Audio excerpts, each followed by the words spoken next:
বাবা দুনিয়ার ভিতরে যারা জান্নাতে সার্টিফিকেট পাইলো সাহাবায়ে কেরাম, আল্লাহু আকবার, তারাও কিন্তু আরো বেশি বেশি নামাজ পড়ছে, আরো বেশি বেশি নেক কাজ করছে। কথা বলেন ঠিক কিনা?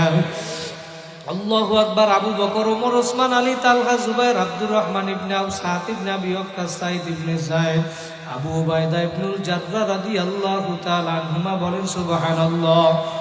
এই 10 জন ব্যক্তি দুনিয়ার ভিতরে জান্নাতে সার্টিফিকেট পাইল। এক নম্বরে আবু বকর সিদ্দিক রাদিয়াল্লাহু তাআলা আনহু।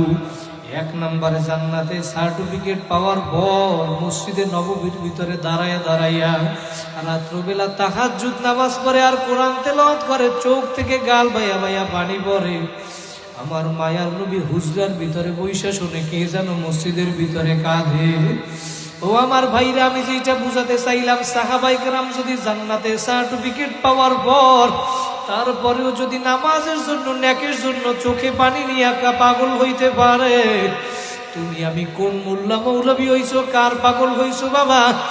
দুনিয়ায় কেউ আপন না, কেউ আপন না, এক আপন হইল আমার দয়ার নবী। আর এক আপন জোরে বলেন কে? আরো জোরে বলেন কে?